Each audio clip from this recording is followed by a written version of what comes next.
अस्सलामुअलैकुम दोस्तों, आप देख रहे हैं ऐसे वर्ल्ड। दोस्तों, वीडियो शुरू करने से पहले आपसे गुजारिश है कि अभी तक आपने हमारे चैनल को सब्सक्राइब नहीं किया तो चैनल को सब्सक्राइब कर दें और साथ ही बराबर में बेल आइकन को भी दबा दें ताकि आपको हमारी हर आने वाली नई वीडियो की नोटिफिकेशन आपको मिलती रहे। नाज़रीन इकराम, अगर आप अर्तुग़रुल गाज़ी सीरियल देख रहे हैं तो आपने उस सीरियल में एक नाम को बार बार सुना होगा और वो नाम है सुल्तान अलाउद्दीन। अर्तुग़रुल गाज़ी सीरियल के पहले और दूसरे सीज़न में बार बार सुल्तान अलाउद्दीन का नाम तो लिया जाता है, लेकिन कहीं पर भी उनको नहीं दिखाया गया है।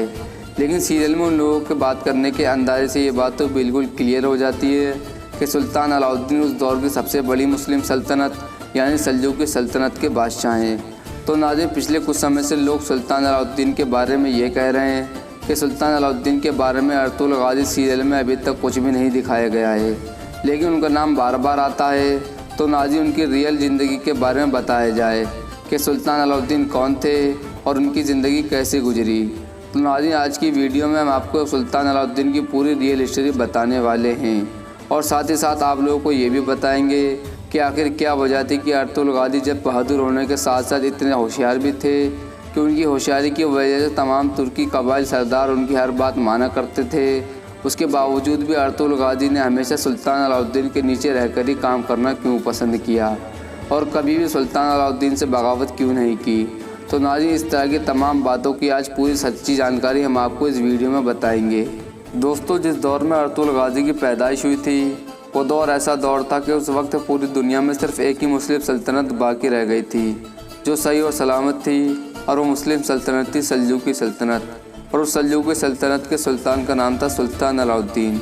नाज़रीन, ये बात तो हम में से हर कोई बखूबी जानता है कि काई कबीला तुर्की का एक ऐसा कबीला था जो अपने मज़हब यानी मज़हब इस्लाम के लिए हमेशा तैयार रहता था। यानी उस कबीले के लिए अगर सबसे बढ़कर कोई चीज़ थी तो उसका मज़हब यानी मज़हब इस्लाम था और वो इसके लिए हमेशा अपनी जान देने के लिए तैयार रहते थे।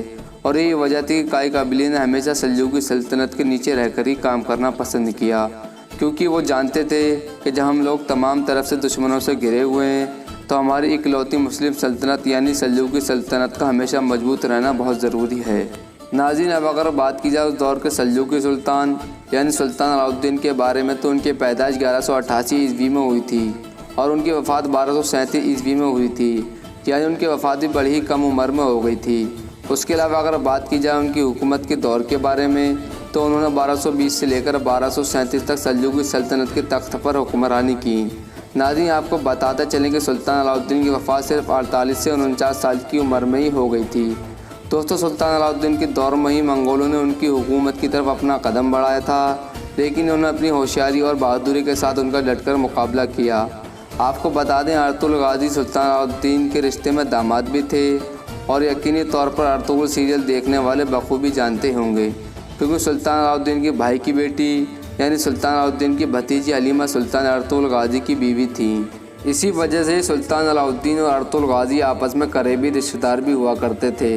दोस्तों, अर्तुग़रुल गाज़ी ने तो अपनी पूरी ज़िंदगी सल्जूक़ी सल्तनत की वफ़ादारी की ही, लेकिन जब अर्तुग़रुल गाज़ी के बाद उनके बेटे उस्मान गाज़ी काई कबीले के सरदार बने तो उन्होंने भी हमेशा सल्जूक़ी सल्तनत की फरमाबरदारी की। लेकिन जब सुल्तान अलाउद्दीन की वफ़ात हो गई थी और उसके बाद दूसरे लोग उनकी जगह पर तख्त नशी हुए तो वो लोग सल्जूक़ी सल्तनत को मजबूत नहीं रख पाए और धीरे धीरे सल्जूक़ी सल्तनत बिखरती चली गई।